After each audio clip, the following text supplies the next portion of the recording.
Баршаңызға қайырлы күн, құрметті менің оқырмандарым. Мен сіздермен бүгін самса жасау әдісімен бөліскім келіп тұр. Барлықтарыңыз да өздеріңіз самса жасай аласыздар, бірақ та әрқайсымыз әртүрлі жасап жатамыз. Мен енді өз жасау әдісімен сіздермен бөліскім келіп тұр.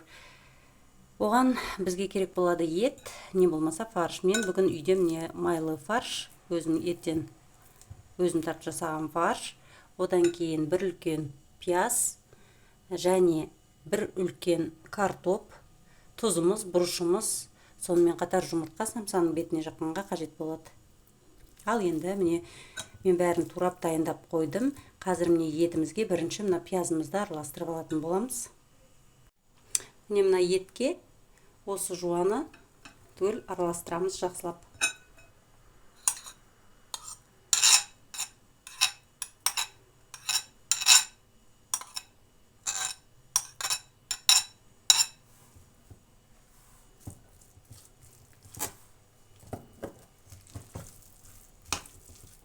Жақсылап осылай араластырамыз. Пиязымыз көбірек болғаны жақсы, өйткені еттің дәмін кіргізеді. Жалпы самса пиязбен дәмді болады ғой, білесіздер. Сондықтан бір ірірек пияз алып қостым.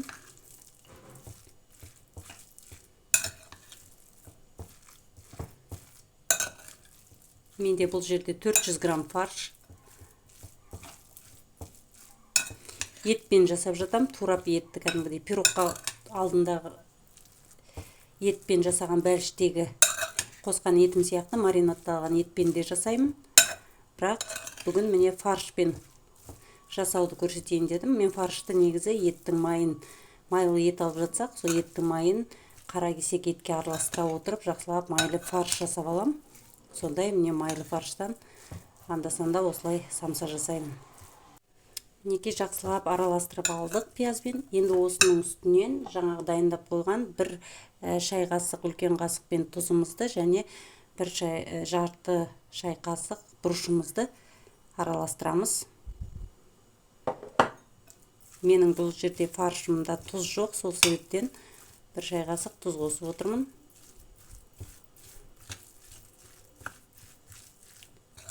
Артық еш нәрсе қоспаймын.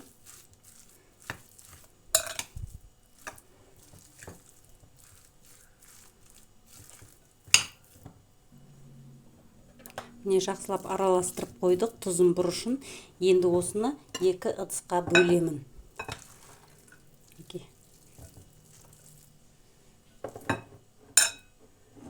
Мынау бізге қазір таза етпен жасағанға самсаға керек болады. Мынау кішкене картоп араластырам бұған. Өйткені менің балаларым картоп қосқанды ұнатады. Мен бірақ самса пісірген кезде жартылай етпен, жартылай осылай картоппен екі түрлі қылып та жасап жатам.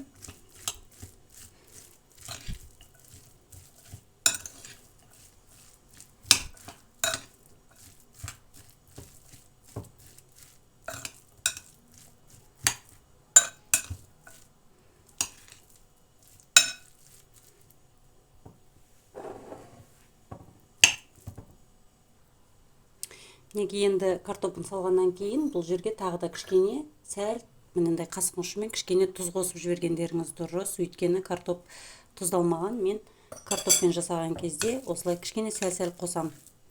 Жалпы етті бірге тұздайтын болғандықтан жаңа бәрін бірдей кішкентай қасықпен бір қасық тұзды 400 грамм етке араластырған болатынмын. Енді қазір картоп салған соң тағы да қасықтың бір жарты қасыққа толмайтындай кішкентай қасықпен тағы да тұз қостым. Дәмін өздеріңіз қарай көресіздер. Кейбір кісілер жаңа тұзы өтіңкін ұнатып жатады, кейбір кісілер тұзы кішкене қатты өтіңкі емес ұнатады. Сондықтан да өздеріңіз дәмін тұзына қарай, бұрышын бәрін өздеріңіз дәміне қарай салыңыздар. Неке сонымен болды. Артық еш нәрсе де қоспаймыз. Енді осы екі түрінен қазір самсамызды дайындайтын боламыз.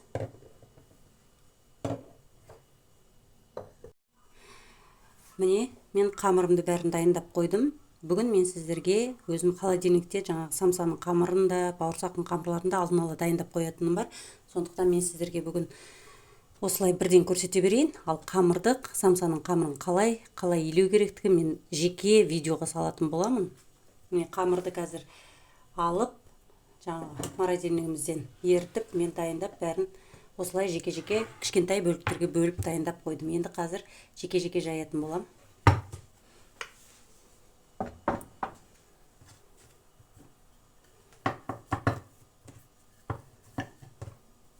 Сары майымды ортасына жағып, қамырымды илеп, жаңағы жақсылап жайып, ортасына сары майымды жағып отырып, осылай мен морозильникке дайындап, алдын ала салып қоям дағы.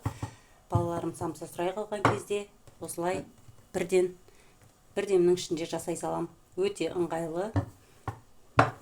Балаларға жасағанға жағы фаршты да солай дайындап қоям. Майлы фарш жасап, жеке осылай самсаға арнайы дайындап қойып қоям. Кез келген уақытта алып жасай салғанға ыңғайлы. Қазір енді міне етпен жасалған жаңағы самсама. Бұлай қылып жасаймыз қазір. Етін енді өздеріңіз білесіздер, қанша салсаңыздар да. Үйде болғандықтан молынан салған жақсы әрине. Үйдің самсасы деген ол үйдің самсасы. Жетін өздеріңіз қалауларыңызша бұлай өре бересіздер.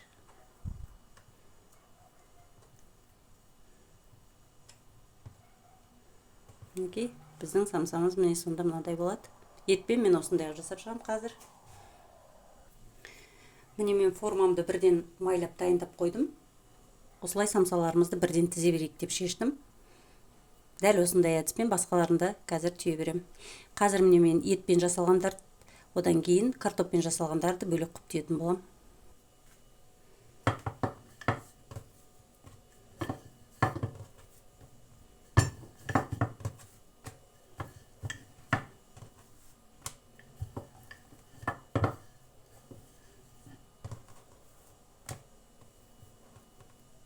Самсаның көлемі қатты үлкен қылып жасамаймын. Кішірек болса сүйкімді болады. Енді мен қазір мына картоппен жасаған түрімді көрсетейін сіздерге. Картоппен енді өздеріңіз білесіздер, қалай түйсеңіздер де.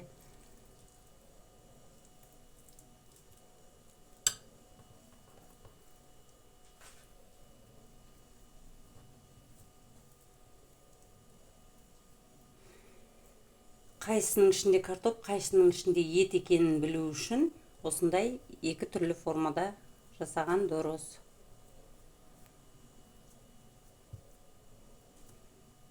Балалар кейде етпен сұрап жатса, қайсы етпен жасалады, соны бере саласыз.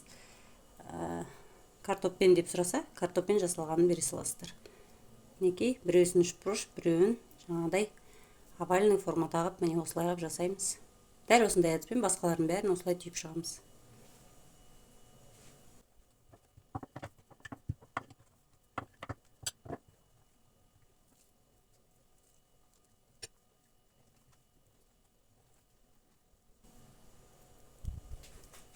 Жақыннан көрсететін болсам, міне бұлай түйе бересіздер. Айландырып отырып, осылай өріп шығасыздар. Сонда міне мынадай болып шығады самсаңыз.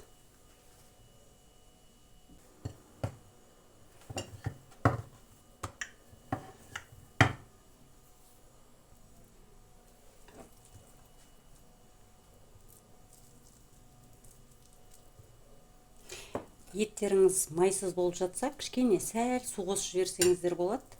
Жаңағы сочный болады да. А менің етім майлы. Сол себептен мен су еш нәрсе қоспаймын. Өзі сондай дәмді болып шығады.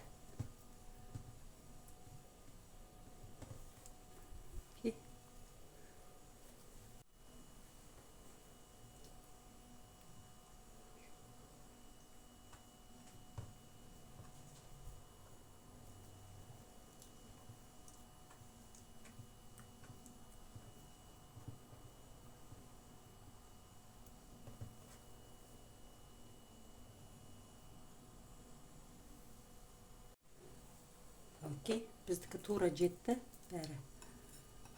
Прям есептеп қойғандай.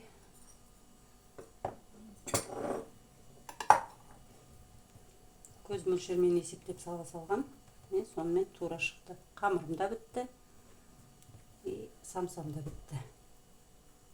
осындай әдістермен барлығын жақсылап түйіп, осылай самсамызды дайындап аламыз. Қамырларыңызды морозиліктен шығарған кезде өзін қойып қойсаңыздар, 1 сағаттың ішінде әп-әдемі болып өріп шығады. Міне, сонымен міне менің самсам дайын. Орталарын қатты жақындатпаймыз. Кішкене алысырақ қоямыз, өйткені бұл көтеріледі. Көтерілген кезде жабысып қалмас үшін.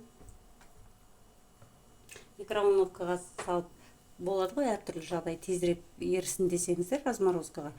Онда қарап тұруларыңыз керек. Әр 1 минут сайын, 2 минут сайын шығарып, жаңа қамырларыңыз күйіп кетпеу керек. Күйгенде пісіп кете ма, сондай болып кетеді. Ол микроволновканың да сондай бір несі бар. Сол себептен негізі өзін еріткенге жетпейді. Енді осының үстінен қазір жаңағы жұмыртқамыздың жағып шығамыз. Неке жұмыртқамыздың сарысын осылай жақсылап езіп аламыз дағыны. Енді үстінен осылай әдемілеп жағып шығамыз. Самсамыз әдемі болып піседі. Егерде осындай жұмыртқа жақпасаңыздар сарысын, самсаның түрі онша болмай қалады. Бәрібірде мынандай жұмыртқа жаққан кезде әдемі болып өзі жылтырап, қызарып, корочкасымен әдемі болып піседі. Бұл енді слоеный самса, бізде қатпарлы самса. Өйткені мен нанымды жақсылап илеп, ортасына жаңағы сары майымды ертіп құйып, кез келген май өздеріңіз білесіздер, соны ертіп құйып, сойытып отырып, жаңағы жайып отырып қатпарлы нан жасаған болатынмын. Оның видеосын сіздерге жеке түсірейін деп шештім. Менің видеоларым ішінде қамыр ашыту әдісі бар, жаңағы дрожжи қосылған, ашытылған қамыр бар видеода. Енді осындай самсаның қамыры деп жеке түсірейін деп шешіп, сондай жеке видеоға арнайы түсіретін болғандықтан бүгін қамырын самсаның илеген жоқпын мына видеода. Енді сіздерге соны илеп, жеке жаңағы көрсететін болам. Дайын қамырды да алып қоса берсеңіздер болады. Егер де дайын қамыр, магазиннің қамырын алып дайын самса жасаймын десеңіздер, мен сіздерге айта кетейін. Диамонд дейді ғой, даймонд, жаңа бриллиант дейді. Сондай өзі даймонд деп жазылып тұрады. Сыртында сол өте жаңағы жақсы соның қамыры. Егер алып жасап атсаңыздар, сол даймондтікін қоссаңыздар болады. Мынаны қалғанын қоса салайын, қалтырмай. Болды. Енді осының үстінен қазір күнжутымызды себетін боламыз. Қарасы, сарысы болса да өздеріңіз білесіздер. Осындай әдістермен әдемілеп күнжуттарыңызды бетіне сеуіп шығасыздар. Сары күнжут, ақ күнжут дейміз, осы ақ күнжут, қара күнжутты. Етпен жасалғанға жаңа қара күнжут, картоп қосылғанға сары күнжут деп жеке жаңағы әртүрлі қылып сепсеңіздер де болады. Бірақ мен бұл жерде енді формасын өзгерттім. 3 бұрыштыларым ішінде картоппен жасалынған, жаңа учмак сияқты қылып жасағаным. Ал неде мына овальный қылып жасағанымда бұл бізде етпен. Сондықтан маған бұл жерде қара күнжутты себе салайын деп отырмын. Өздеріңіз білесіздер, макс сепсеңіздер де болады. Мына жалпы алдында да айта кеткен болатын, күнжут деген негізі пайдалы, кальций көп құрамында. Жалпы пайдалы дәндерді, пайдалы нәрселерді көбірек қолданғанымыз жақсы. Даладан сатып алып жегенше осылай үйде өзіміз самсамызды жасап, балаларымызды қуантқанымыз, отбасы мүшелерін қуантқанымыз жақсы. Бәрін домашний дейміз ғой, жаңа үй жағдайында жасалғанның бәрі таза, өздеріңіз білесіздер. Өте жаңағы жегенге де жақсы. Не жеп отырған, ненің етін жеп отырған балалар қуана-қуана жегенде өзіңіз де қуанасыз, өзіңіз де білесіз не етін жасап бергендеріңіз. Сол себептен осылай өздеріңіз ерінбей қыз-келіншектер жасағандарыңыз дұрыс. Қазір көбі сатып ала салатын заман болды, өзі негізі дайын нәрселер көп. Бірақ мен сонда да ерінбей осылай бәрін қолдан жасап беруге тырысамын. Міне сонымен біздің самсамыз мінекей дайын болды. Енді осыны қазір пісіріп аламыз. Піскен кездегісін сіздерге көрсететін боламын.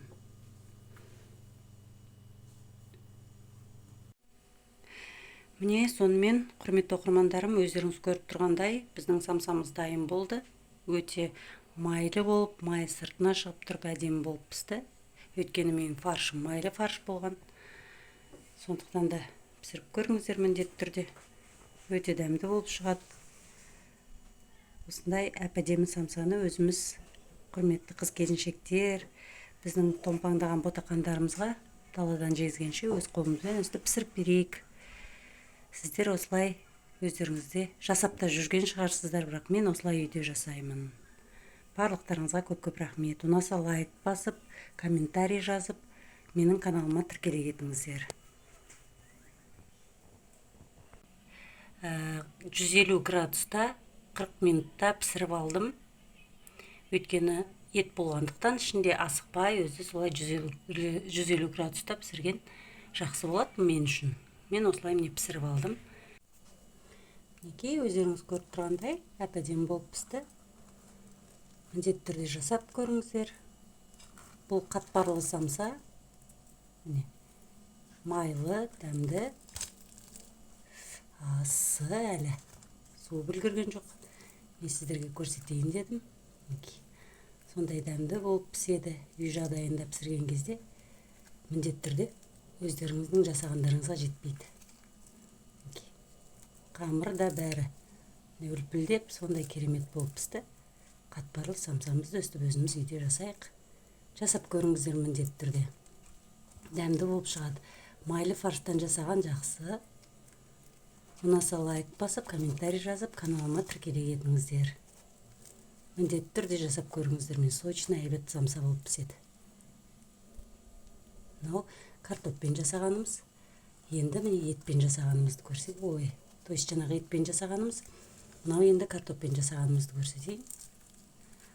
О, міне, қандай керемет болып тұр. Міндетті түрде жасап көріңіздер. Қамыры да сондай керемет болды. Міндетті түрде жасап көріңіздер. Жұп-жұмсақ, күшті болып пісті.